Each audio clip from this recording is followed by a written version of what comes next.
الحمد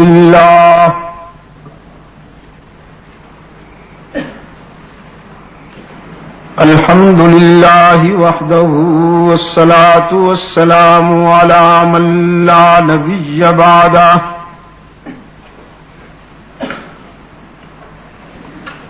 وعلى آله وأصحابه الذين أوفوا عهدا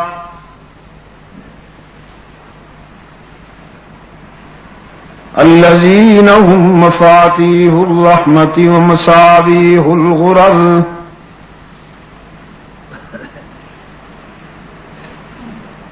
أعوذ بالله من الشيطان الرجيم بسم الله الرحمن الرحيم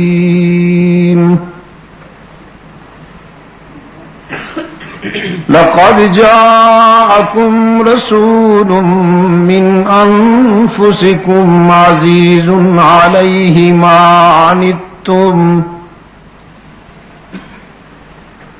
حريص عليكم بالمؤمنين رؤوف رحيم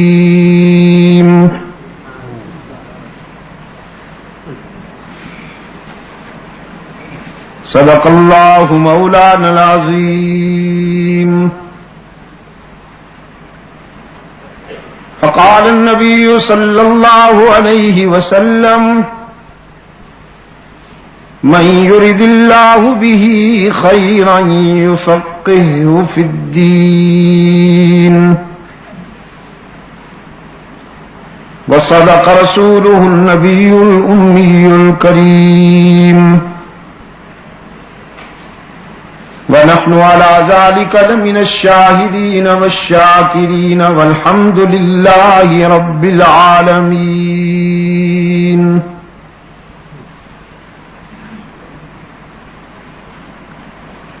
صدر اجلاس، ارباب علم و دانش، محترم بزرگوں اور عزیز دوستو،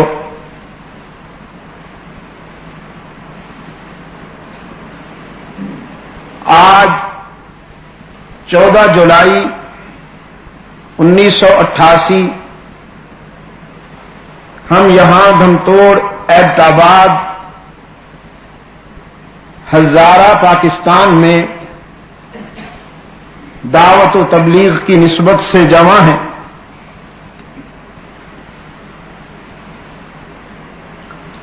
بہت تھوڑے وقت میں آج کا یہ پروگرام ترتیب دیا گیا.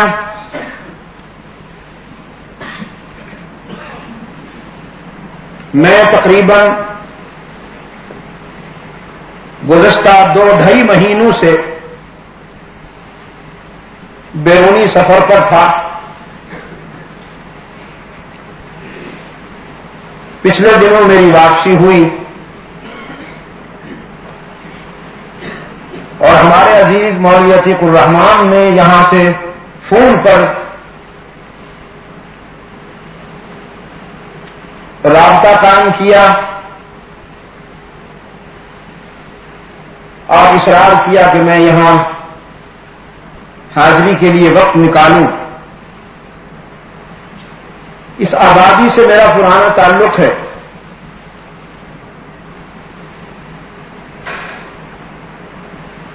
دنیا میں جہاں بھی پہنچا ہوں لیکن آپ کو نہیں بھولا.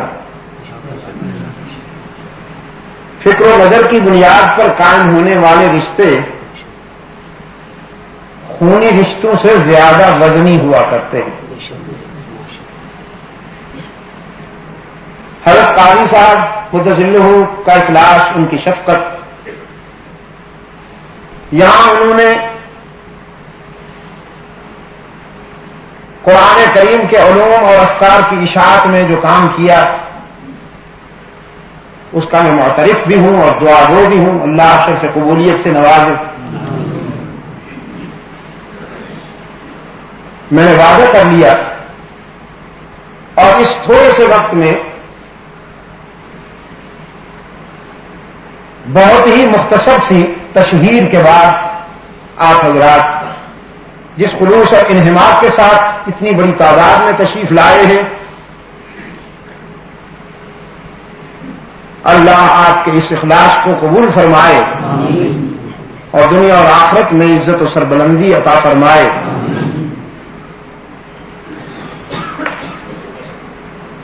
آج کے اس پروگرام کے عنوان کو ملحوظ رکھتے ہوئے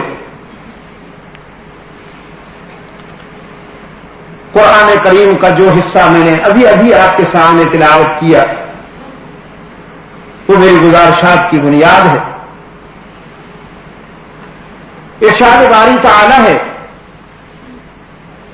ہم نے تمہارے فکر و نظر کی رہنمائی کے لیے تمہیں جو قائد اور معلم عطا کیا وہ تم میں سے ہے۔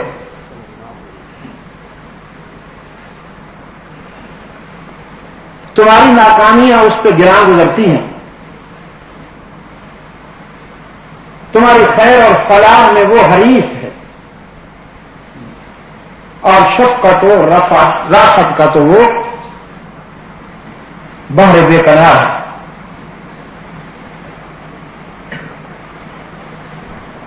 اہل نظر کے لیے ابر کرم ہے،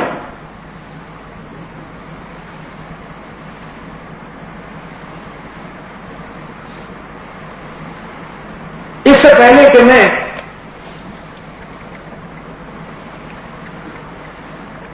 سیرت صدر کائنات کے ضمن میں آپ سے مزید گفتگو کروں، من انفسکم کا تمہیدی تجزیہ آپ کے گوش گزار کرنا ضروری سمجھتا ہوں۔ 2 اور 2 4 کی طرح یہ حقیقت مسلمہ ہے کہ تمام انبیاء اور رسول انسان تھے۔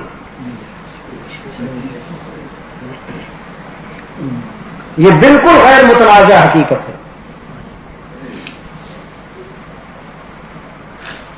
تین ہیں، نوری، ناری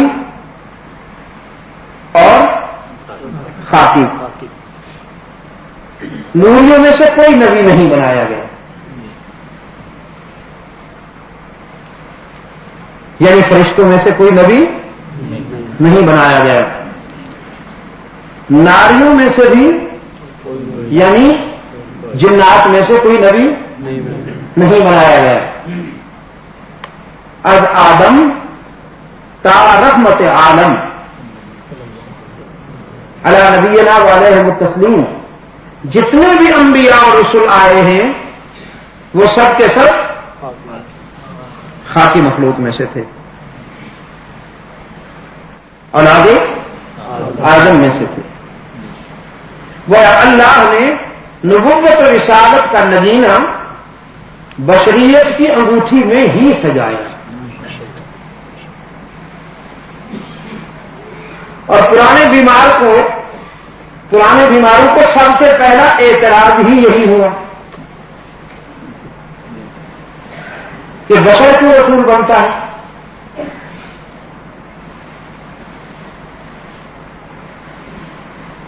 فرمایا وما منع الناس ان يؤمنوا اذ جاءهم الهدى الا ان قالوا ابعث الله بشرا رسولا۔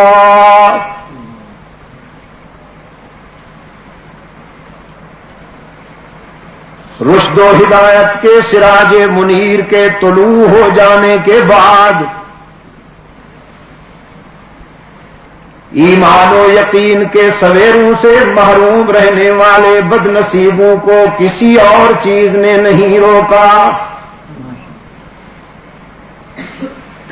بس یہی رکاوٹ ہوئی۔ کہنے لگے ابعث اللہ بشرا رسولا، کیوں جی؟ اللہ نے بشر کو رسول کیوں بنا دیا؟ استفہام انکاری ہے ایز اے گرامر. ابعث اللہ بشرا رسولا، اللہ نے بشر کو رسول کیوں بنا دیا؟ یعنی ایسا نہیں ہونا چاہیے.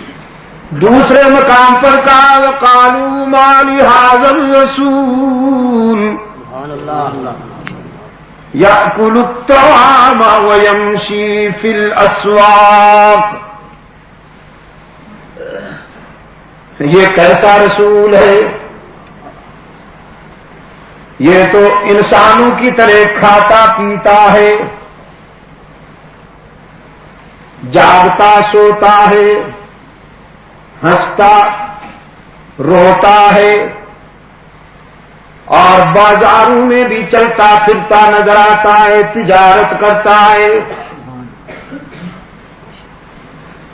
یہ کیسا رسول ہے؟ رب العالمین نے جواب دیتے ہوئے فرمایا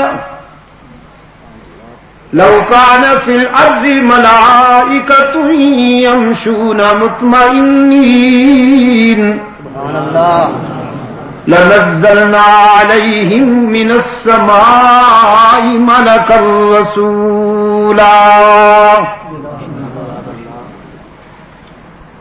اگر روئے زمین پر دھرتی کے سینے پر تمہاری جگہ نوریوں کی بستیاں ہوتی، یہاں فرشتوں کی آبادیاں ہوتی، تو ہم ان کی رہنمائی کے لیے انہیں قائد اور معلم بھی نوری بھیجتے. تم جو انسان ہو تو ہم نے تمہیں استاد بھی انسان عطا کیا ہے. ہم تو موجودیت کو اتنا ملحوظ رکھتے ہیں. وما ارسلنا من رسول الا بلسان قومه، ہم تو جب کسی قوم میں اپنا نمائندہ بھیجتے ہیں تو وہ زبان بھی وہی بولتا ہے جو قوم کی زبان ہوتی ہے، تاکہ دعوت و تبلیغ کے سفر میں نطق و بیان کی اجنبیت رکاوٹ نہ بن سکے. وَإِلَىٰ مَدْيَنَ أَخَاهُمْ شُعَيْبًا وَإِلَىٰ عَادٍ أَخَاهُمْ هُودًا وَإِلَىٰ ثَمُودَ أَخَاهُمْ صَالِحًا. قوم مدین کے پاس ان کا قومی بھائی شعیب ہمارا نمائندہ بن کر آیا. قوم ثمود کے پاس ان کا قومی بھائی سیدنا صالح علیہ السلام اللہ کا نمائندہ بن کر آیا.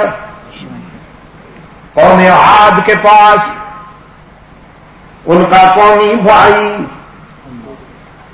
حضرت ہود اللہ کا نمائندہ بن کر آیا. تمام انبیاء علیہ السلام، تمام رسول انسان، ہمارے آقا بھی انسان، تمام انبیاء بشر ہوتے ہیں.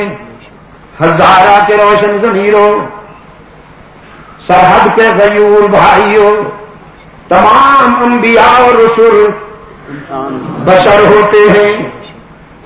تمام انبیاء اور رسول بشر ہوتے ہیں، لیکن بے شر ہوتے ہیں. اور یہ جو باشر ہیں،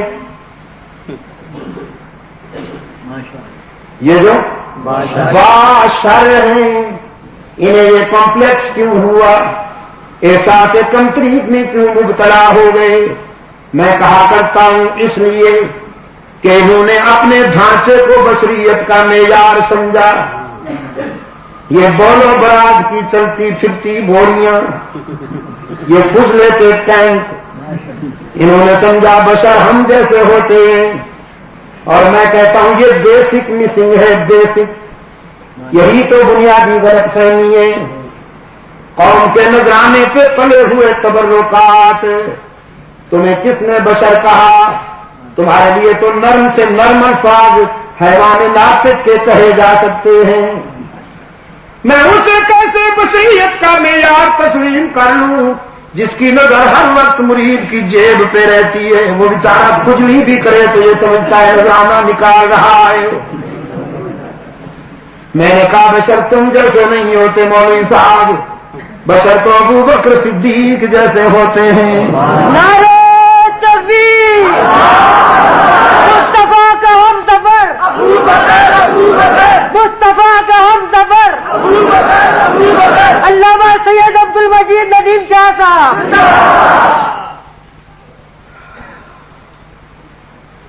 بشر تو فاروق اعظم جیسے ہوتے ہیں، بشریت کا معیار تو عثمان ذو النورین ہے، بشر تو علی المرتضیٰ جیسے ہوتے ہیں، بشریت کا معیار تو سلمان و بلال ہے، طلحہ و زبیر ہے، عبد الرحمن ابن عوف ہے، خالد بن ولید ہے، عمرو ابن عاص ہے، سعد ابن ابی وقاص ہے، حسن ہے، حسین ہے، معاویہ بن ابی سفیان ہے، کہیں تو پہ کرے خاکی لیکن بلندیاں وہ رکھتے ہیں کہ دامن نچوڑ دیں تو فرشتے وضو کریں۔ قوم کے نذرانوں پر 40ویں 11ویں پر پلنے والے تبرکات کو کیا پتا بشریت کس کو کہتے ہیں۔ میں نے کہا بشر وہ ہوتا ہے جو کبھی سر بسجود ہو تو دھرتی عقیدت میں اٹھ کر اس کا ماتھا چوم لے، بشر وہ ہوتا ہے جو خط لکھے تو دریا اطاعت کرے، بشر وہ ہوتا ہے جو سمندروں کی طرف رخ کرے تو موجیں راستہ بناتی جائیں، بشر وہ ہوتا ہے جو پیغام دے تو ہوائیں غلامی کریں، بشر وہ ہوتا ہے جو جنگلوں کی طرف جائے تو درندے بھی غلامی کرتے ہوئے نظر آئیں۔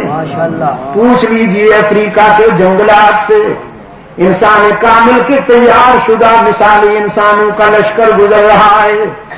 افریقہ کی مقامی آبادی نے الرٹ کیا، خبردار کیا، آدم خور درندے رہتے ہیں یہاں، بچ کے رہنا کہیں نقصان نہ ہو جائے۔ اصحاب رسول نے فرمایا ان درندوں سے ڈرنے والے ڈرتے ہوں گے، ہمارے استاد کامل نے تو ہمیں اللہ سے ڈرنے کا خوگر بنا دیا۔ جب سے دل میں اس کے خوف کی شمع روشن ہوئی، دنیا کی کسی اور طاقت سے ڈرنے کی گنجائش کہاں باقی رہی۔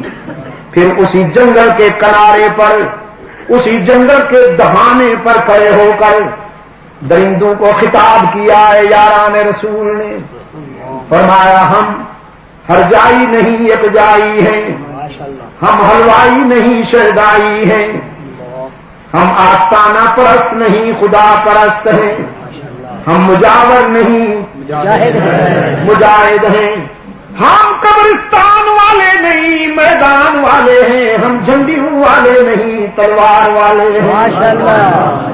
ہم نے یہاں کچھ دن بسیرا کرنا ہے، جب تک ہم یہاں ہیں جنگل خالی کر دو۔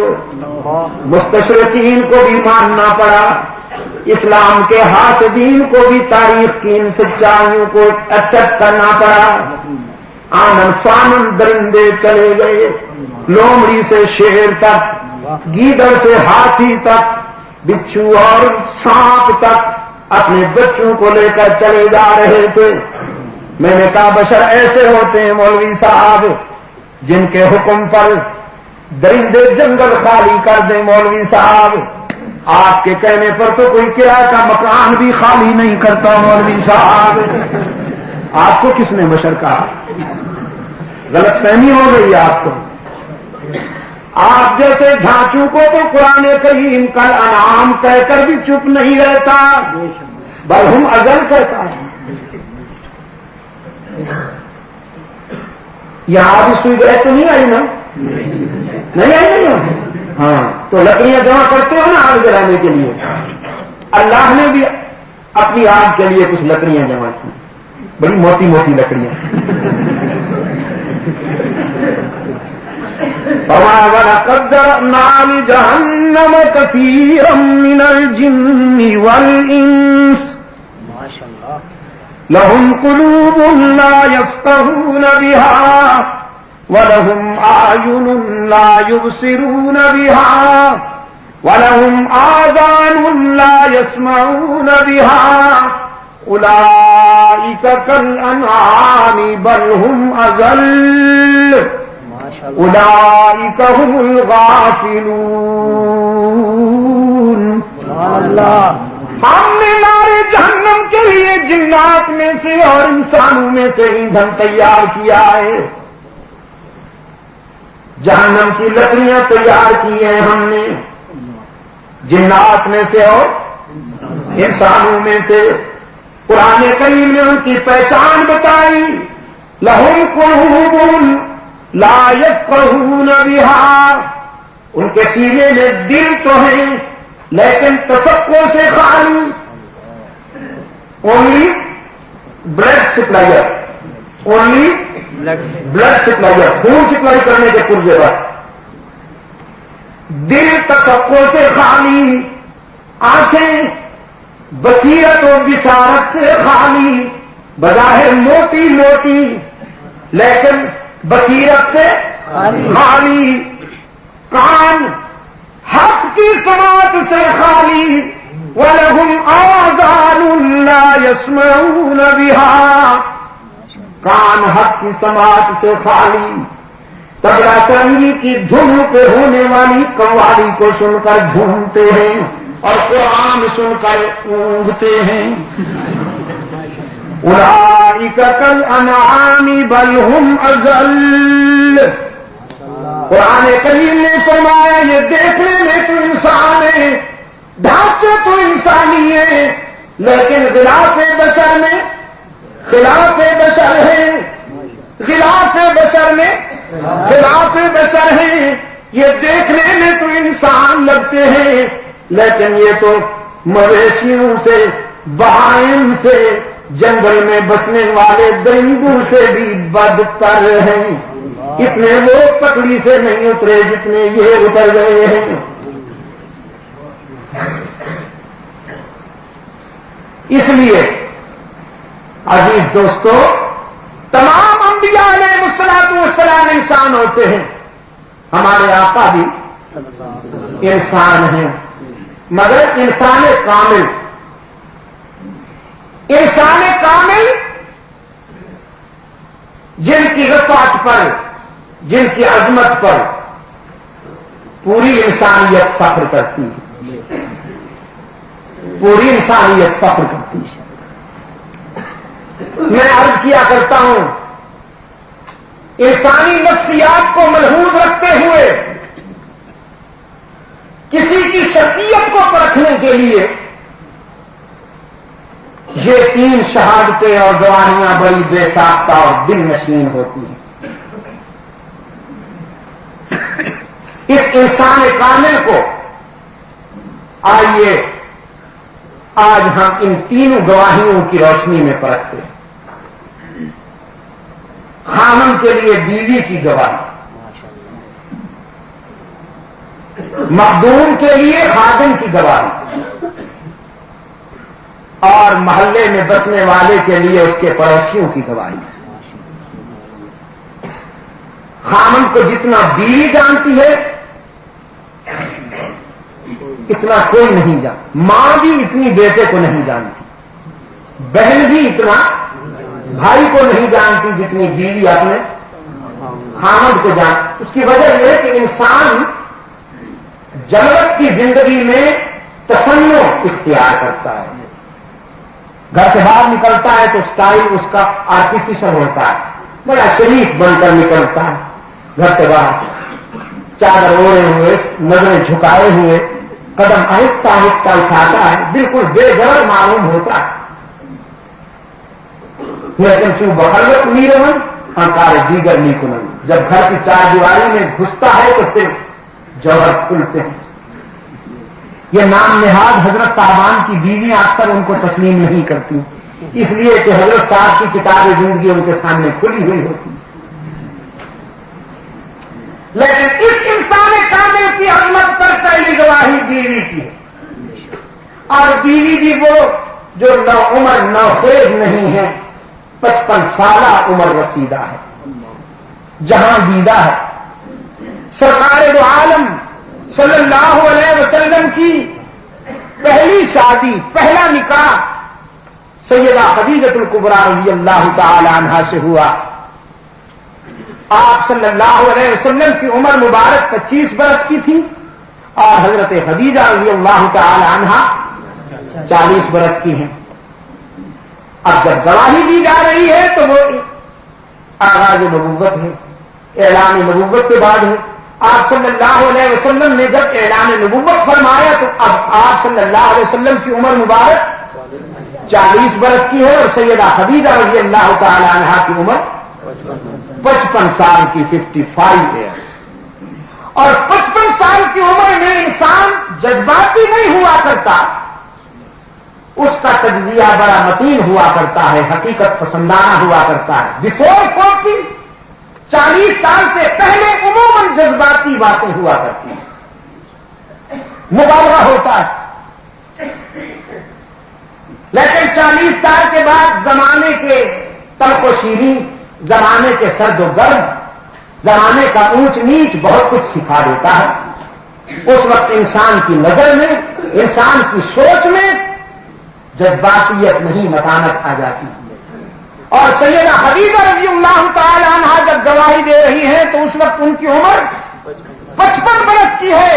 سرکار دو عالم صلی اللہ علیہ وسلم ہرا کی خلوتوں سے وحی کا پہلا سبق لے کر گھر تشریف لائے۔ حدیث میں آتا ہے رحمت عالم صلی اللہ علیہ وسلم کے جسم اطہر پہ کپکپی تھی، سنسنی تھی۔ آپ صلی اللہ علیہ وسلم وحی کی ہیبت و جلالت سے اس قدر متاثر تھے کہ لرزہ بر اندام تھے۔ قرآن ہے نا، کسی پروفیشنل شاعر کے بازاری مصرے تو نہیں ہے، قرآن ہے جس کے متعلق خود صاحب قرآن کا ارشاد ہے۔ فرمایا لو انزلنا هذا القرآن على جبل لرأيته خاشعا متصدعا من خشية الله۔ اگر ہم قرآن کریم کسی پہاڑ پر بھی نازل کریں تو دھرتی کے سینے پر کوئی پہاڑ اتنا مضبوط اور مستحکم نہیں ہے جو قرآن کریم کی ہیبت و جلالت کو برداشت کر سکے، کانپ کانپ کر ریزہ ریزہ ہو جائے گا۔ یہ دلوں کو متاثر کرتا ہے۔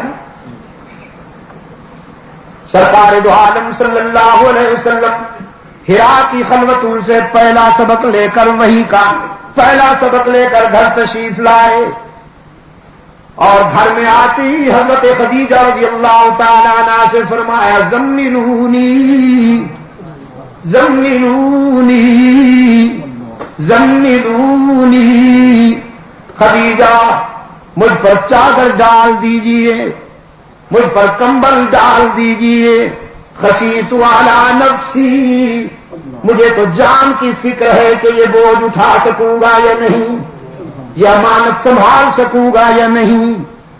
خدیجہ الکبریٰ رضی اللہ تعالی عنہا وفا شعار رفیق حیات کی حیثیت سے چادر بھی ڈال دیتی ہیں اللہ کے محبوب پر، کمبل بھی ڈال دیتی ہیں، پھر سہانے بیٹھ کر گواہی دیتی ہیں، فرماتی ہیں کلا واللہ لا یخزیک اللہ ابدا انک لتصل وتحمل الکل وتکسب المعدوم وتصدق الحدیث وتقری الضعیف وتعین علی نوائب الحق والذی نفس خدیجۃ بیدہ اشہد انک رسول اللہ۔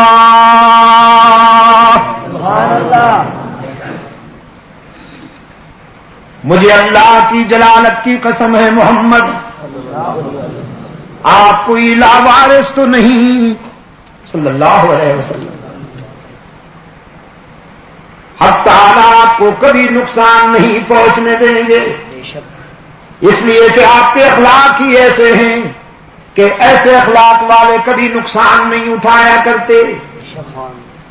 سنیے اپنے آقا کی سیرت کے نقوش سنیے سیدہ خدیجہ کی زبان سے، اور اللہ مجھے آپ کو توفیق دے کہ ہم بھی اپنی زندگی میں اپنے قائد کے یہی نقوش لا سکیں، ہم ان پر چل سکیں۔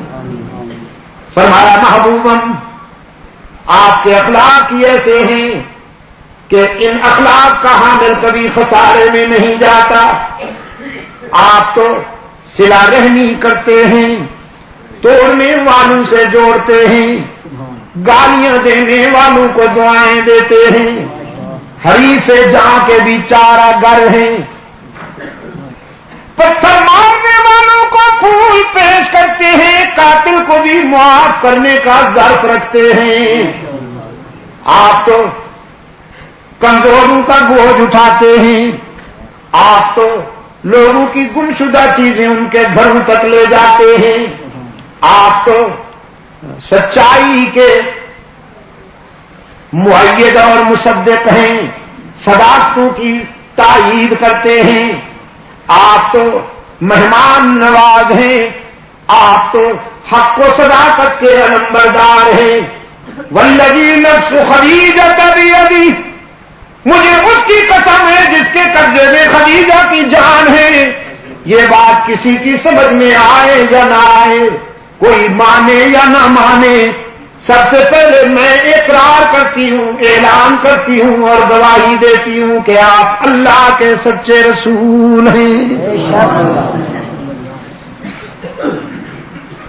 اسی حوالے سے میں کہا کرتا ہوں عزیز دوستوں، مسلمان عورت کے لیے یہ اعزاز اور افتخار کوئی کم نہیں کہ اسلام کی سچائی پر سب سے پہلے مہر تصدیق ایک عورت نے ثبت کی ہے۔ اللہ نے یہ عزت عورت کے حصہ میں رکھی ہے کہ اس نے سب سے پہلے اسلام کی سچائی پر ایمان کا بھی اعلان کیا اور سب سے پہلے اسلام کی آن پر اپنی جان کا نذرانہ بھی پیش کیا۔ رسول اکرم صلی اللہ علیہ وسلم کی زبان سے وحی کو سن کر سب سے پہلے ایمان کا اعلان بھی ایک عورت نے کیا ہے، حضرت خدیجہ رضی اللہ تعالی عنہا نے، اور اسلام کی سچائی پر سب سے پہلے جان کا نذرانہ پیش کرنے والی بھی ایک عورت ہے، حضرت سمیہ رضی اللہ تعالی عنہا۔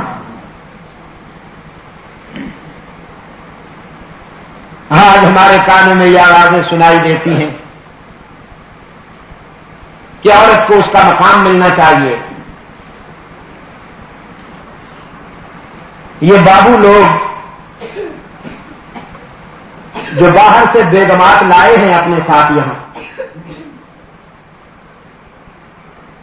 وہ رہتی تو یہیں ہے لیکن بستی ادھر ہے، ان کا جسم یہاں رہتا ہے اور دل یورپ میں۔ وہ چاہتی ہیں ایسا اسلام ہو جس میں مسجد کی بھی گنجائش ہو، مندر کی بھی، دودھ کی بھی گنجائش ہو، شراب کی بھی، قرآن کی تلاوت کی بھی گنجائش ہو، طبلہ سرنگی کی بھی۔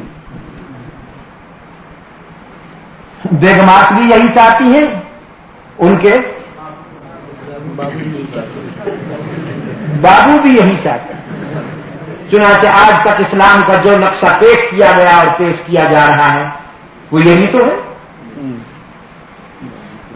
محسوس نہ کیجیے گا، ناراض نہ ہو جائیے گا۔ اگر مجھے بات سمجھ میں نہیں آئی تو آپ سمجھائیے، آپ میرے دینی بھائی۔ اصرار کیا جاتا ہے 1400 سال پہلے کی طرف مت دھکیلو، آج کی بات ہے۔ اور آج کی بات یہ ہے، ٹی وی پر کیا ہے کہ مولوی صاحب بھی 5-6 منٹ کے لیے آ جاتے ہیں، وہ 10 دیتے ہیں، اور مولوی صاحب سے پہلے 3.5 من کی ایک طوائف گانا گاتی ہے، طبلہ سرنگی کی دھنوں میں، اور مولوی صاحب کے درس کے بعد بھی 4.5 من کی طوائف گانا گاتی ہے. کہا جاتا ہے صاحب اور کیا چاہتے ہو؟ ٹی وی پہ درس ہو رہا ہے، مسجدوں میں اذانیں ہو رہی ہیں، نمازیں پڑھی جا رہی ہیں، تراویح کی نمازیں ٹی وی پہ نشر کی جا رہی ہیں، جی اور کیا چاہتے ہیں؟ میں نے 2 رات پہلے پشاور میں بھی یہی بات کہی ہے کہ مساجد میں نمازوں کا نام اگر اسلام ہے، دینی مدارس میں قرآن و سنت کی تعلیمات کا نام اگر اسلام ہے، تو یہ اسلام تو برطانیہ میں بھی ہے. اس وقت برطانیہ میں 900 مسجدیں ہیں جہاں سے قال اللہ اور قال رسول کی صدائیں بلند ہو رہی ہیں. کتنی؟ 900 مسجدیں. یہی برطانیہ ہے جہاں سن 1950 میں ایک بھی مسجد نہیں تھی. عاقبت نام دیش لوگ اپنے کسٹمر بچانے کے لیے اپنے پیٹ کی مجبوریوں کے تحت محمد الیاس کی تبلیغی تحریک پر غیظ و غضب کا اظہار کرتے ہیں. لیکن یہاں پاکستان میں اگر عیسائیت پھیلی ہے، عیسائی مشنریز نے پاکستان میں ہزاروں کی تعداد کو بڑھا کر عیسائیوں کو لاکھوں تک پہنچا دیا ہے، تو ان کے اس شر کا بدلہ محمد الیاس کی تبلیغی تحریک نے یہ لیا ہے کہ ان کے سینے پر 900 مسجدیں قائم کر دی ہیں برطانیہ. ماشاءاللہ. انڈیا میں بڑے بڑے مدارس، یونیورسٹیاں ہیں وہاں.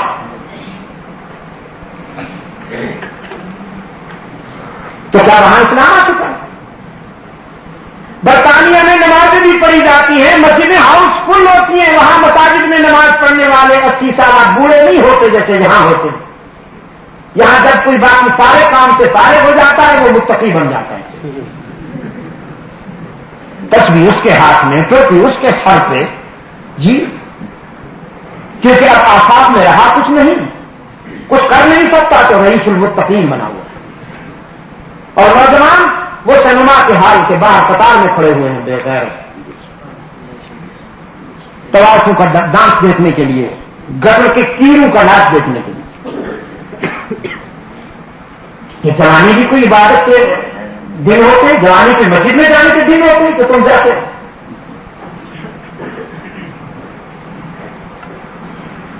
مسجدیں وہاں بھی ہیں، قرآن و سنت کی تعلیمات وہاں بھی ہیں، اذانیں وہاں بھی گونج رہی ہیں، لیکن وہاں اسلام نہیں آیا، اس لیے کہ وہاں قانون اسلام کا نہیں. اور یہاں قانون تو یہاں بھی تو برطانیہ. اقبال نے کہا ملا کو جو مسجد میں ہے سجدے کی اجازت، نادان سمجھتا ہے کہ اسلام ہے آزاد. اسلام اس وقت آئے گا جب لوئر کورٹ سے سپریم کورٹ تک فیصلے قرآن و سنت کے قانون کے مطابق ہوا کرے. یہ نہیں کہ شرعی عدالت کے بیچارے لوگ فیصلہ کریں اور برطانوی قانون کی عدالت جو ہے وہ اس کو اڑا دے. کٹا ہے آج تک کسی چور کا ہاتھ؟ شرعی عدالتوں میں بیٹھے ہوئے ہیں حضرات. داد دیتا ہوں ان کے درد کی اور ان کے ضمیر کس بے تکلفی سے بنگلوں میں بیٹھے ہیں، سرکاری موٹروں میں گھومتے ہیں اور مرغے اڑاتے ہیں 5 اسٹار ہوٹل کے کمروں میں. ان سے پوچھنے والا ہے کوئی کہ آج تک کسی چور کا ہاتھ کٹا؟ ایک صاحب سے ملاقات ہو گئی میری جہاز میں اتفاق سے. میں نے ان سے کہا مفتی صاحب آپ خیر سے شرعی عدالت کے جج تو ہیں، لیکن کوئی ہاتھ نہیں کٹا آج تک کسی چور کا. یقین کیجئے اتنی ڈھٹائی سے اس نے کہا چوریاں ہو تو ہاتھ کٹا. میں جتنا کرتا ہوں یقین کرتا. میں نے کہا آپ کو نظر نہیں آتی ہے کہ یہ چوریاں ہو رہی ہیں اس ملک میں یا نہیں ہو رہی؟ پہلے چوریاں ہوتی تھیں تو ڈاکے ہوتے ہیں. چوری بیچاری تو کہیں منہ چھپا کے چلی گئی ہے،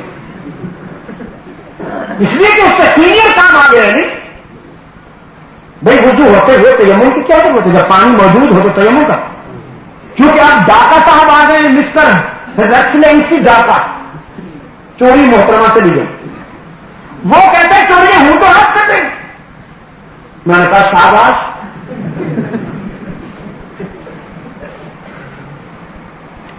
عجیب تک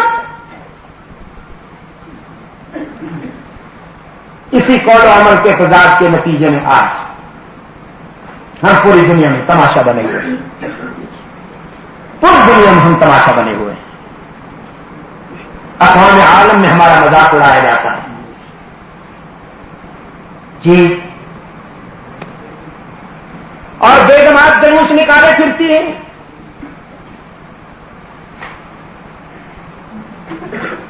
حالانکہ یہ سب ایکٹنگ ہو رہی ہے، انہیں بھی پتا ہے کہ جو شریعت لے آ رہے ہیں وہ ہمیں نقصان نہیں پہنچائے گی، کیونکہ ان کی شریعت تو ایسی ہے نہیں جس میں سب کی گنجائش ہے۔ یہ جو سال کے بعد قومی اعزازات تقسیم ہوتے ہیں، نیشنل ایوارڈ، تو اس میں جہاں مولوی صاحبان کو تمغے ملتے ہیں وہاں طبلہ سرنگی بجانے والوں کو بھی ملتے ہیں کہ نہیں ملتے؟ یہ طبلہ سرنگی بجانے والوں کو تمغہ ملنا چاہیے یا سزائے موت ملنی چاہیے؟ لیکن ان کو کیا ملتا ہے؟ تمغہ ملتا ہے، لاکھوں روپے کے انعامات ملتے ہیں طبلہ سرنگی بجانے والوں کو۔ مولوی صاحب بھی کھڑے ہوتے ہیں، ناچنے والے بھی، ناچنے والیاں بھی، فلم ایکٹرس بھی، اور مولوی صاحب بھی، یہ آگے داڑھی پیچھے تانی، یہ منظر نظر آتا ہے۔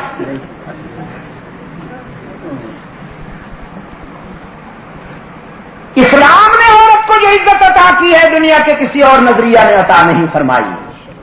پہچانیے اپنا مقام، آپ کے لیے جو آئیڈیل کردار ہے انہیں دیکھیے۔ آزادی چاہیے تو اسلام عورت کو جتنی آزادی دیتا ہے دنیا کا کوئی اور قانون، دنیا کا کوئی اور نظریہ نہیں دیتا، لیکن میں کہا کرتا ہوں آزادی کے نام پر آوارگی نہیں ملے گی۔ اسلام آزادی دیتا ہے، آوارگی نہیں دیتا، اور یہ آوارگی چاہتی ہے۔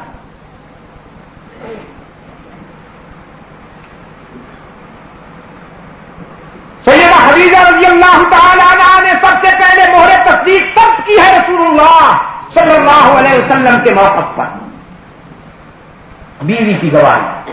اب خادم کی سنیے، حضرت زید، آپ نے رضی اللہ تعالیٰ عنہ نہیں کہا، کہیے تو میرے کہنے پر آپ کو خود کہہ دینا چاہیے۔ مسلم ہمارے حضرات صحابہ کرام رضوان اللہ تعالیٰ علیہم اجمعین، ان میں سے جس کسی کا نام آئے آپ کی زبان سے بے ساختہ رضی اللہ تعالیٰ عنہ کا خراج عقیدت پیش ہونا چاہیے، اونچی آواز کے ساتھ، تاکہ آپ کے پاس بیٹھے ہوئے کو اگر یاد نہ آئے تو آپ کو کہتا دیکھ کر وہ بھی کہہ دے حضرت زید جزاکم اللہ۔ بہت خوش نصیب ہے یہ شخص، قرآن کریم میں صراحت کے ساتھ ان کا نام آیا۔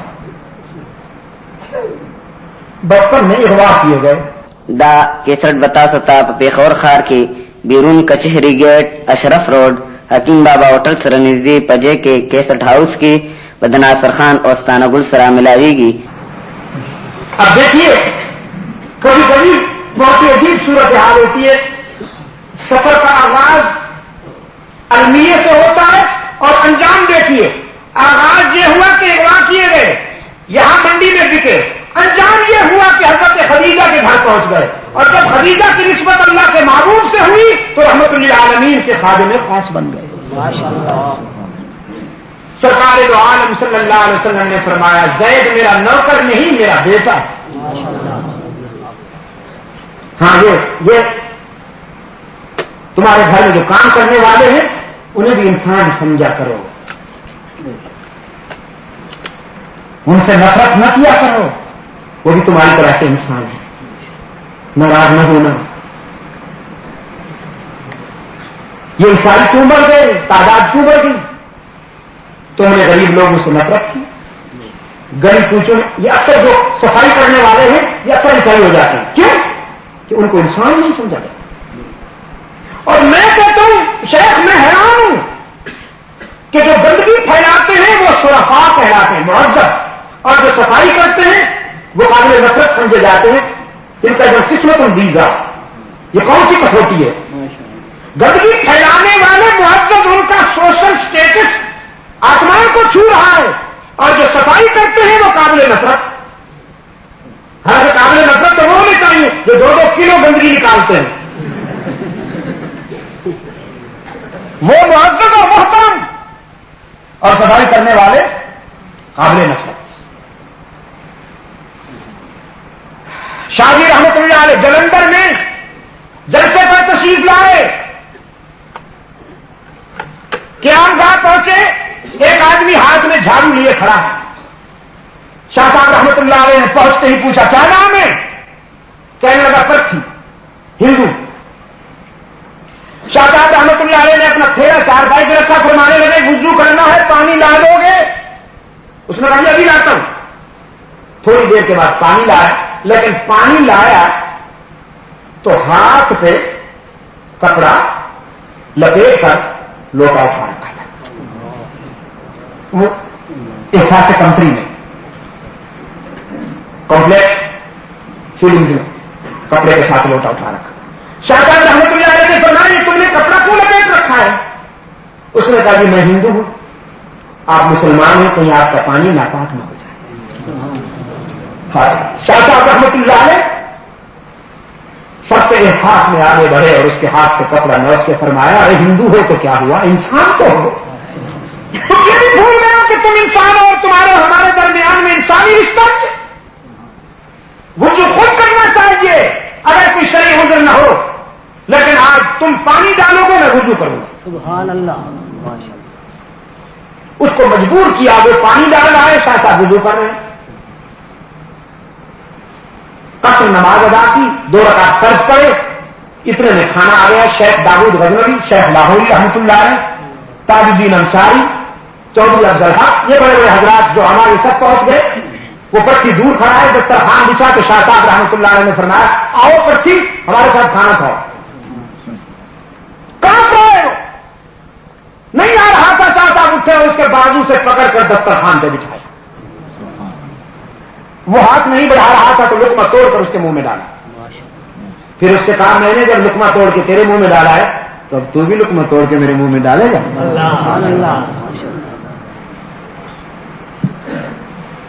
کھانا کھایا گیا, وہ چلا گیا.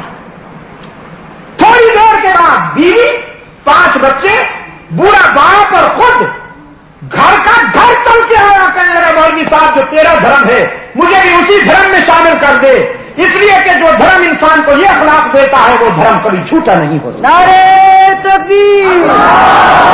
امیر شریعت سید عطا اللہ شاہ صاحب بخاری. آپ اخلاق کے میدان میں مار کھا گئے. ہم نے غریبوں سے نفرت کی, ان کو انسان نہیں سمجھا. 4 پیسے کیا آئے جیب میں کسی کے کہ وہ اپنے آپ کو روح الامین کی برادری سے سمجھتا ہے اور باقی غریبوں کو ابلیس کی اولاد سمجھتا ہے. حضرت صاحب بھی غریبوں سے ہاتھ ملاتے ہیں تو 2 انگلیوں سے. پتا ہونا کہ اس سے ملنے والا کچھ نہیں, اس سے 2 انگلیوں والا ہاتھ.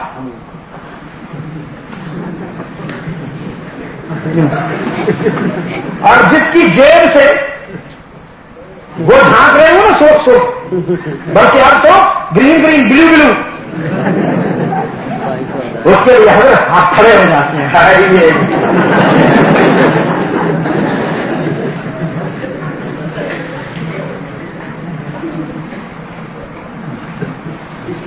سرکار دو عالم صلی اللہ علیہ وسلم نے فرمایا زید میرا نوکر نہیں, میرا بیٹا ہے.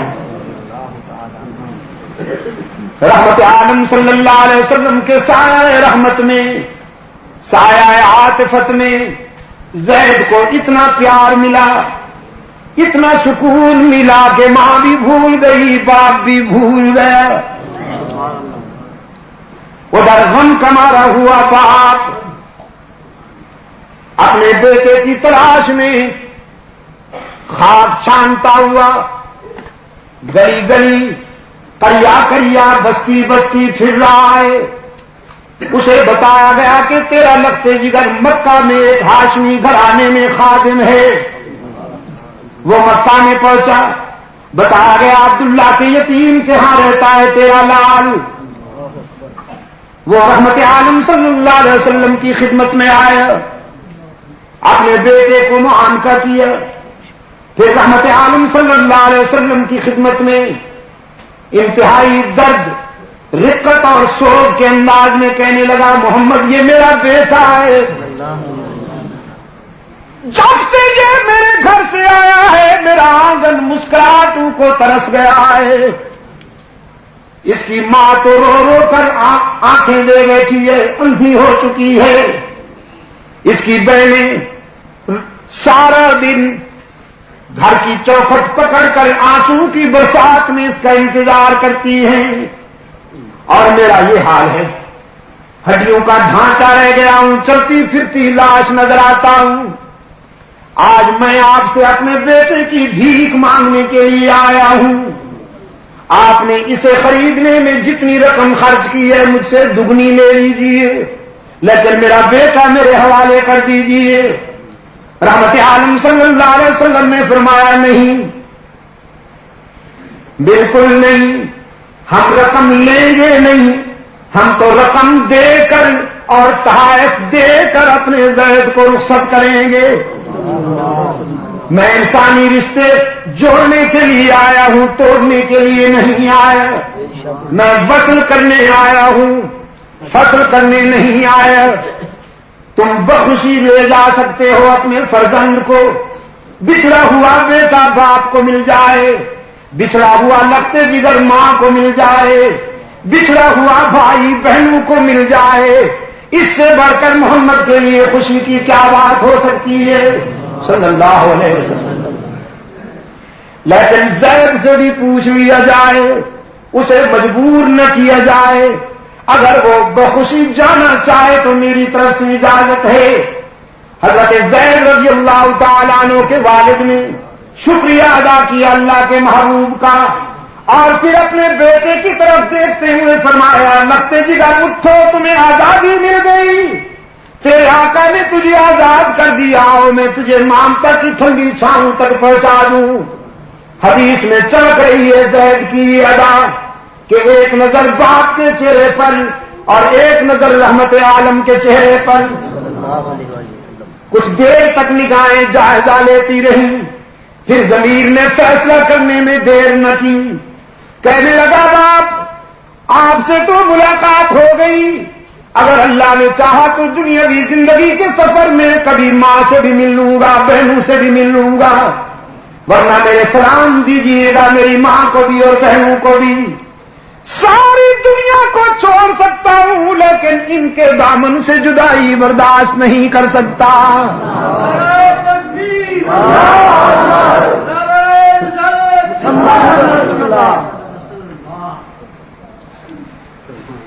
باپ کے لیے بیٹے کا جواب بڑا ہی اجنبی اور غیر متوقع تھا۔ کہنے لگا بیٹا اتنے مانوس ہو گئے غلامی سے کہ آزادی سمجھ میں بھی نہیں آتی، تمہیں آزادی مل رہی ہے تم پھر بھی غلام رہنا چاہتے ہو۔ زید نے فرمایا غلامی تو ہے مگر کس کی؟ محمد کی غلامی ہے سند آزاد ہونے کی، محمد کی غلامی ہے سند آزاد ہونے کی، خدا کے دامن توحید میں آباد ہونے کی۔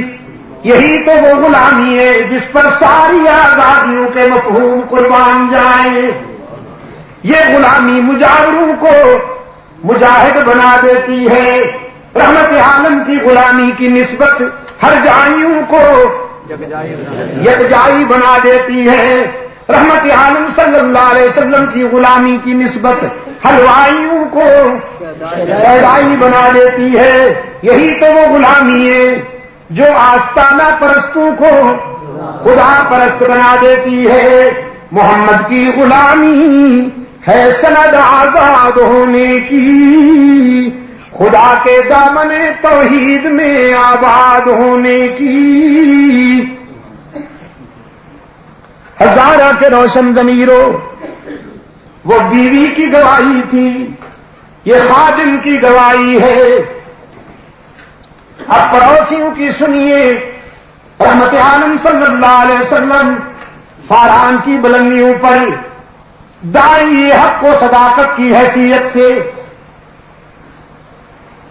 اپنی نبوت و رسالت کا پہلا خطبہ ارشاد فرمانے آئے ہیں.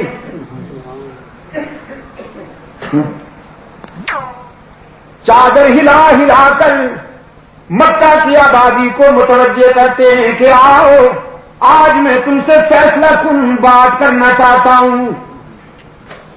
ساری مکہ کی آبادی کھچ کھچ کر رحمت عالم صلی اللہ علیہ وسلم کے قدموں میں آ گئی. جوان بھی آئے, بوڑھے بھی, پڑھے لکھے دانشور بھی آئے, ان پڑھ بھی, خادم بھی آئے, مخدوم بھی, لات و منات, عزا و حبل کی گدیوں پر بیٹھنے والے گدی نشین بھی آئے اور ان کے مریدین بھی. پوری آبادی جمع ہو گئی. ایک اہم گیدرنگ نظر آئی. رحمت عالم صلی اللہ علیہ وسلم سنجیدگی اور متانت کا پیکر بن کر دیکھ رہے ہیں انہیں. ہر شخص سراپا انتظار ہے کہ آج ان لبوں سے کیا نکلتا ہے. حبیب کبریا صلی اللہ علیہ وسلم نے فرمایا لبثت فیکم عمرا. مکہ والوں, میں نے تمہارے معاشرے میں, تمہاری سوسائٹی میں, تمہارے سماج میں زندگی کی 40 بہاریں گزاری ہیں. تم نے میرا بچپن بھی دیکھا ہے, لڑکپن بھی, تم نے میری جوانی بھی دیکھی ہے, آج کا دن بھی, میری خلوت بھی دیکھی ہے, جلوت بھی, اجتماعی زندگی بھی دیکھی ہے, انفرادی بھی. آج تمہارے دل و دماغ پر دستک دیتے ہوئے تمہارے ضمیر کو جج بناتا ہوں. بلا مبالغہ تبصرہ کرو. هل وجدتمونی صادقا او کاذبا. بتاؤ تم نے مجھے گزشتہ 40 سالہ زندگی کے شب و روز میں سچا پایا ہے یا جھوٹا نا, سچا پایا ہے یا اس کے برعکس جھوٹ کی نسبت کسی بھی حوالے سے رحمت عالم صلی اللہ علیہ وسلم کی طرف نہ ہونے پائے. بہت نازک بارگاہ ہے نا یہ. فرمایا ادبگاہی زیر آسمان از عرش نازک تر. ادبگاہی زیر آسمان از عرش نازک تر. نفس گم کردہ می آید جنید و بایزیدی جا. هل وجدتمونی صادقا او کاذبا. تم نے مجھے سچا پایا ہے یا اس کے برعکس. مکہ والوں نے بیک زبان جواب دیا. یہ بھی کوئی پوچھنے کی بات ہے. عبداللہ کے یتیم جربنا کا مرارا ما رأینا فیک الا صدقا. ہم نے تو آپ کو متعدد بار آزمایا, جب بھی آزمایا ہم نے تو آپ میں سچائی کے سوا کچھ نہ پایا. آپ تو دیانت کا اعلان ہیں, آپ تو شرافت کا برہان ہیں, آپ تو صداقت کی پہچان ہیں. ہم تو آپ کو صادق اور امین کے ٹائٹل سے یاد کرتے ہیں. وہ بیوی کی گواہی تھی, پھر خادم کی گواہی سنی آپ نے, اور یہ پڑوسیوں کی گواہی ہے. ہزارہ کے روشن ضمیروں, اعتماد کے دوستوں, مجھے بتاؤ صادق اور امین کہنے والے ساحر اور مجنون کیوں کہنے لگے؟ قربانت سنم کی رٹ لگانے والے پتھر کیوں مارنے لگے؟ حبیب کبریا کی راہوں میں آنکھیں بچھانے والے کانٹے کیوں بچھانے لگے؟ دوستی کا دم بھرنے والے دشمنی پر کیوں تل گئے؟ میلاد کے موقع پر شیرینیاں بانٹنے والے, دیگے پکانے والے, چراغاں کرنے والے بگڑ کیوں گئے؟ رحمت عالم صلی اللہ علیہ وسلم نے فرمایا مجھے سچا مانتے ہو نا, مجھے امین مانتے ہو نا, میری دیانت کا اعتراف کرتے ہو نا, تو پھر آؤ تمہاری پوری نسل انسانی کی نجات کے لیے آج میں ایک ماٹو نشر کرتا ہوں، سلوگن دیتا ہوں، نعرہ دیتا ہوں، میری آواز میں آواز ملاؤ، میں بھی کہتا ہوں تم بھی کہو، قولوا لا الہ الا اللہ نے جلدی نہ کیا، بارش شروع ہو گئی نا، کچھ لوگوں کو خارش تو نہیں شروع ہو گئی، بس یہ نہ ہو، بارش تو ہوتی رہتی، اچھی علامت بن گئی۔ میرا عزیز ابھی کہہ رہا تھا نا جی کہ شاہ صاحب آتے ہیں تو بارش آ جاتی، اچھی بات ہے جی۔ ہاں اللہ نے ذرا جلدی نہ کیا کیجیے، لا کا جھاڑو پھرنے دیجیے، ذرا صفائی ہو جائے۔ برتن دھو کے دودھ ڈالتے ہو یا یوں ہی ڈال دیتے ہو؟ اور اگر دھویا نہ جائے برتن، یوں ہی دودھ ڈال دیا جائے تو کیا ہوتا ہے؟ پھٹ جاتا ہے نا۔ دل کا برتن صاف کرو تو پھر اللہ کی بہار آئے گی۔ سبحان اللہ۔ قولوا لا الہ، میں بھی کہتا ہوں تم بھی کہو، کوئی نہیں معبود انسانی جبین کے لیے سچا مسجود، کوئی نہیں ہر جگہ موجود، اللہ الغیوب، کوئی نہیں کارساز دستگیر، حاجت روا مشکل کشا۔ اب وہ ایک دوسرے کی طرف دیکھنے لگے، وہ جو بیٹھے تھے نہیں آستانہ پرست، یہ کیا کہنے لگے؟ یہ کیا کہنے لگے؟ رحمت عالم صلی اللہ علیہ وسلم نے فرمایا، کوئی نہیں عزت دینے والا، اولاد عطا کرنے والا، رزق دینے والا، بیماریاں دور کرنے والا، بیڑے پار لگانے والا الا اللہ، مگر اللہ ہی۔ مکہ والوں نے کہا نہیں اللہ بھی، رحمت عالم نے فرمایا ہرگز نہیں اللہ ہی۔ انہوں نے کہا ہمارے بزرگ بھی، ہم نے کوئی اللہ کے دشمنوں کا دامن تو نہیں پکڑا، یہ بھی تو اللہ کے پیارے ہیں۔ حبل سب سے بڑا آستانہ تھا ان کا، حضرت حابیل علیہ السلام کے نام سے منسوب،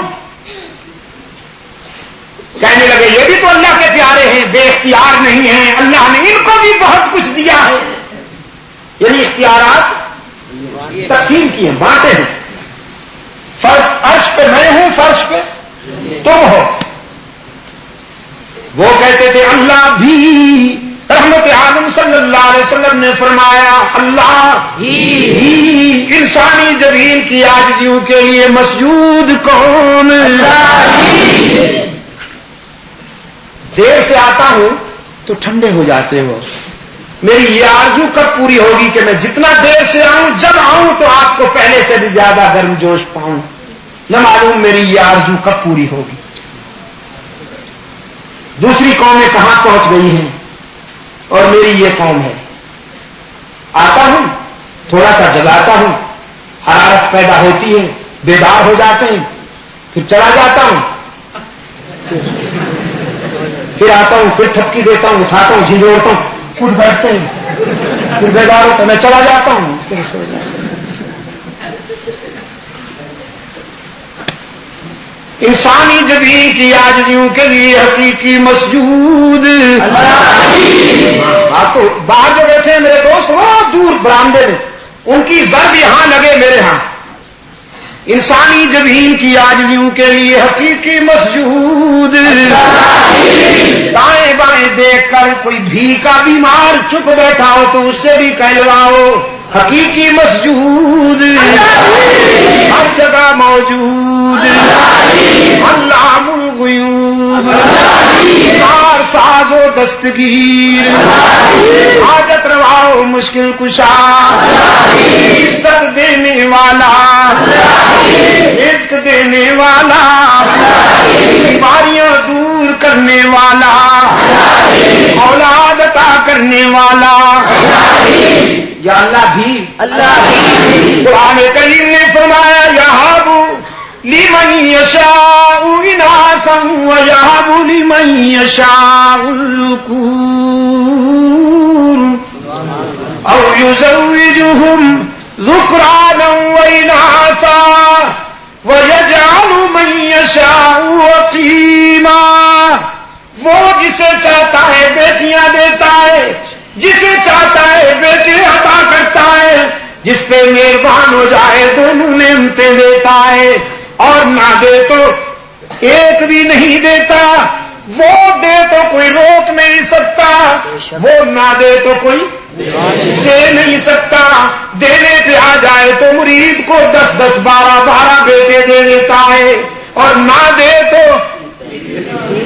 پیر صاحب کو ایک لولا لنگڑا بھی نہیں دیتا. پنجاب کا ایک سرکاری پیر ہے،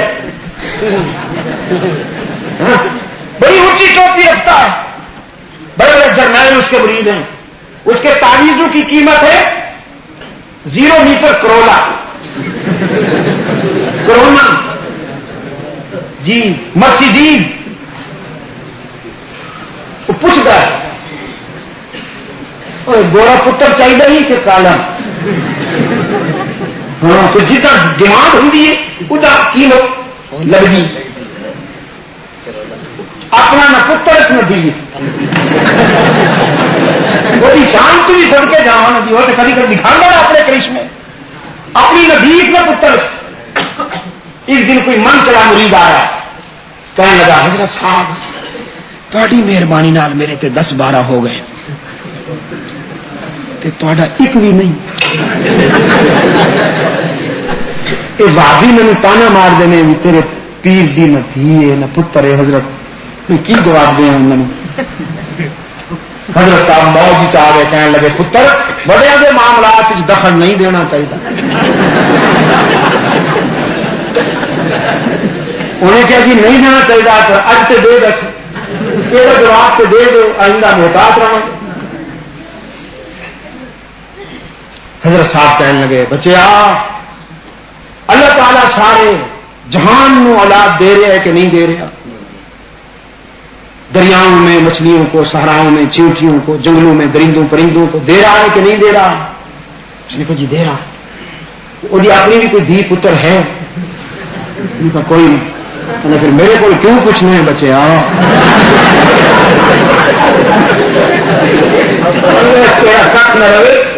پتہ ہی آج چلے ابھی تھی. میں تو سمجھا سی بھی تھی انسان ہو تو پتہ ہی آج چلے ابھی تھی بندے کے پتر ہی نہیں. اولاد عطا کرنے والا کون؟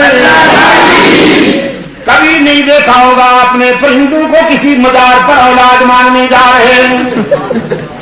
کبھی نہیں دیکھا ہوگا اپنے پرندوں کو اولاد مانگنے کے لیے مزار پہ جا رہے ہوں. ہاں ساری دنیا چاہتی ہے بچھو کو بچے نہ ملے، مزار والے بھی چاہتے ہیں بچھو کو بچے نہ ملے. مل رہے ہیں کہ نہیں؟ کون چاہتا ہے کہ سانپ کو بچے ملیں؟ ہاتھ اونچا کرو جو چاہتے ہیں سانپ کو بچے ملیں. ایک بھی نہیں ہوگا.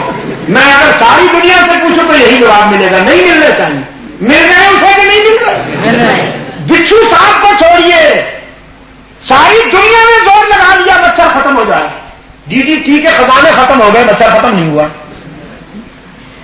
برطانیہ والوں نے کہا جی دیکھیے یہاں مچھر نہیں. میں نے کہا یہاں تو ویدر ہی ایسا ہے، موسم اتنی سردی ہے مچھر بیچارہ جی نہیں سکتا، اس کی ماں مر جاتی، اتنی سردی ہوتی ہے وہاں پر.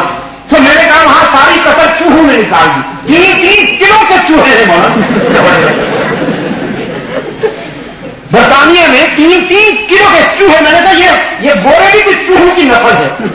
نیچے زمین کے اندر سرنگ نکالی، انڈر گراؤنڈ جو چلتی ہے لندن میں وہ ٹرین، زمین کے اندر ایک دنیا آباد ہے. گاڑیاں آ رہی ہیں جا رہی ہیں ادھر ادھر، یہ اسٹیشن اس طرف وہ اس طرف. یعنی انڈر گراؤنڈ زمین کے نیچے وہ ہے جنکشن ہے. ادھر جا رہی ہیں گاڑی، ادھر جا رہی ہیں، ادھر جا رہی ہیں، ادھر جا رہی ہیں. اوپر شہر آباد ہے. یہ بھی چوہوں کی اولاد ہے. مچھر نہ صحیح وہاں، لیکن انہوں نے ساری کسر پوری کر دی. میں کراچی سے اسلام آباد فلائٹ نائٹ کوچ ایک آتی ہے رات کے 3 بجے، اس پہ آ رہا تھا. میں نے دیکھا دوران پرواز مچھر گشت کر رہا ہے جہاز کے اندر. میں نے عملے کے ایک آدمی کو بلایا. میں نے کہا تم مچھروں کو بھی ٹکٹ جاری کرتے ہو؟ اس نے کہا کہ مچھروں کو ٹکٹ کہاں جاری کرتے ہیں، یہ تو ہمارے کان میں گونج گونج کر پوچھتے ہیں ٹکٹ ہے یا وداؤٹ چل رہے. یہ تو ہمارا نشاط طرح کے لیے بات تھی. میں نے کہا کم از کم جہاز کے کیبن کو تو مچھروں سے بچا دو. کوئی DDT چھڑکا کرو، کوئی سپرے کیا کرو. کہنے لگے مولانا اتنا DDT چھڑکتے ہیں، اتنا سپرے کرتے ہیں کہ ہمارا دم گھٹنے لگتا ہے، ہماری جان نکلنے لگتی ہے، لیکن یہ کم وقت مرتا ہی نہیں. DDT کو اس طرح ہضم کر جاتا ہے جیسے جانی ہو حلوہ کھا جاتے. یہ پلتا ہے اور مرتا ہی نہیں DDT سے. ہم کیا کریں؟ یہ سب اسی کے اختیار میں ہے میرے عزیز دوستو. زندگی اور موت کا مالک کون ہے؟ اللہ ہی. رحمت عالم صلی اللہ علیہ وسلم نے فرمایا میں بھی کہتا ہوں تم بھی کہو قولوا لا الہ الا اللہ تفلحون. سبحان اللہ. انسانی جبین کی عاجزیوں کے لیے مسجود کون ہے؟ ہر جگہ موجود کون ہے؟ علام الغیوب کون ہے؟ ساز و دستگیر کون ہے؟ حاجت روا و مشکل کشا کون ہے؟ مکہ والوں نے کہا الہذا جماعتنا تبا لک، جس نے سب سے زیادہ حضور کی ولادت پہ چراغ جلائے تھے، سب سے زیادہ جس نے مٹھائیاں کھائیں کھلائیں شیرینیاں تقسیم کی تھیں، مسٹر ابو لہب، وہی کہتا ہے تبا لک الہذا جماعتنا، کیا تو نے ہمیں سے یہ جمع کیا؟ بڑا سنگین جملہ کہا اس نے ظالم. محسن انسانیت، پیکر شرافت، رحمت عالم صلی اللہ علیہ وسلم نے تو یہ زہریلا جملہ سن کر صبر کر لیا، لیکن محمد عربی صلی اللہ علیہ وسلم کے غیور خدا نے نقد جواب دیا. تبت یدا ابی لہب وتب ما اغنی عنہ مالہ وما کسب سیصلی نارا ذات لہب وامرأتہ حمالۃ الحطب فی جیدہا حبل من مسد. اس لیے تو نے ہمیں جمع کیا. یاد رکھنا ہر جگہ کے روشن ضمیر و ہزارہ کے غیور مسلمانوں، میلاد کی خوشی میں حلوے کھانا کھلانا بڑا آسان ہے، لیکن رحمت عالم کے موقف کو نبھانا یہ بہت مشکل ہے. حلوائی بننا بڑا آسان ہے، صدیق عمر عثمان و علی. شہدائی بننا بہت مشکل ہے. یہاں بھی بڑی آسانی کے ساتھ ربیع الاول کی 12 تاریخ کو عشق کا مظاہرہ ہوتا ہے. عشق جی ربیع الاول کی 12 تاریخ کو مدینہ کے در و دیوار سے آنسو ٹپک رہے تھے. ربیع الاول کی 12 تاریخ کو رحمت عالم صلی اللہ علیہ وسلم کی وفات ہوئی نا. 12 وفات کہا جاتا ہے اس کو. 12 یاد ہے تمہیں یہ ٹائٹل؟ 12 وفات. مدینہ کے دو دیوار سے آہیں سنائی دیتی ہیں. فاروق اعظم زار و قطار اشک بار ہیں. ابو ہریرہ رو رہے ہیں. صدیق اکبر غمزدہ ہیں. اور سیدہ فاطمہ رضی اللہ تعالی عنہا، ان کے غم کا تو یہ عالم ہے. فرماتی ہے صبت علی مصائب لو انہا، صبت علی مصائب لو انہا صبت علی الایام سرن لیالیا. میرے والد کی موت نے جو میرے دل پر صدمے ڈھائے ہیں، اگر چمکتے ہوئے سورج پر ان صدموں میں سے کچھ حصہ پڑ جائے تو اس کی روشنی ختم ہو جائے، سورج بھی سیاہ ہو جائے. فاروق اعظم کی آنکھوں میں بھی آنسو. 12 ربیع الاول کو صدیق اکبر کی آنکھوں میں بھی آنسو. سیدہ فاطمہ زہرا رضی اللہ تعالی عنہا کی آنکھوں میں بھی آنسو. مدینہ کا بچہ بچہ اشک بار ہے.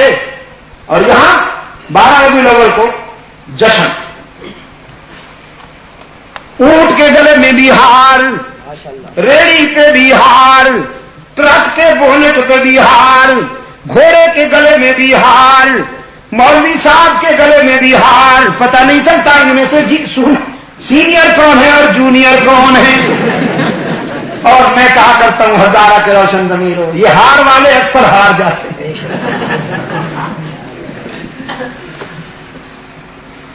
رحمت عالم صلی اللہ علیہ وسلم کے سامنے غیظ و غضب کا اظہار کیا، قتل کے منصوبے بنائے جانے لگے. حبیب کبریا صلی اللہ علیہ وسلم تنہا نظر آتے ہیں، صفا کی بلندیوں پر تنہا نظر آتے ہیں. لیکن عزیز دوستو، تنہا کھڑا ہے میرا آقا، اس تنہا کے لیے اکیلا نظر آتا ہے محمد، اس اکیلے کے لیے رحمت عالم صلی اللہ علیہ وسلم نے فرمایا میرے معبود ساری دنیا کو چھوڑ دوں گا، سارے رشتے توڑ دوں گا، ساری مصیبتیں برداشت کروں گا، یہ ستائیں گے تو وطن چھوڑ کر چلا جاؤں گا، رضاکاروں کی مظلومیت کے دلدوز مناظر دیکھ کر بھی صبر کر لوں گا، سارے صدمے اٹھاؤں گا، لیکن تجھ سے وفا کا عہد کیا ہے خوب نبھاؤں گا. کوئی ساتھ دے یا نہ دے میرا، کوئی میرے ساتھ چلے یا نہ چلے، تنہا تیری توحید کا پرچم اونچا ہی رکھوں گا. رب العالمین نے فرمایا میرے محبوب تو نے میرے لیے تنہائی برداشت کی، رب کے لیے سب کو چھوڑنے کا فیصلہ کیا، تو میں بھی تجھے تنہا نہیں چھوڑوں گا میرے محبوب. تنہا تو بس میں ہی اچھا لگتا ہوں، اکیلا تو بس میں ہی اچھا لگتا ہوں، میری نبھ سکتی ہے سب کے بغیر، میرے سوا کوئی اور تنہائی کا سفر کیسے کرے. عرش پہ میں تیرا نگران ہوں، فرش پہ ابو بکر کو تیرا رضاکار بناتا ہوں، فاروق کو تیرا شہدائی بناتا ہوں، عثمان کو تیرا غلام بناتا ہوں، علی کو تیرا سپاہی بناتا ہوں، سلمان کو بھیج رہا ہوں، بلال آ رہا ہے، طلحہ و زبیر آ رہے ہیں، خالد بن ولید آئے گا، عمرو ابن عاص آئے گا، ابو ہریرہ ابن مسعود و ابن عوف آئیں گے. جہاں تیرا پسینہ گرے گا یہ خون بہائیں گے، تیرے اشاروں پر جانوں کے نذرانے پیش کریں گے. انبیاء میں کوئی تیری نبوی عظمت کا مقابلہ نہیں کر سکے گا، تو جماعتوں میں کوئی تیری جماعت کی رفعت کا بھی مقابلہ نہیں کر سکے گا. یہ جس دھرتی پر چلیں گے میں اس دھرتی کی قسمیں عرش پہ کھاؤں گا، یہ جن گھوڑوں پہ بیٹھ کر جہاد کریں گے میں ان گھوڑوں کی ٹاپوں کی قسمیں عرش پہ کھاؤں گا.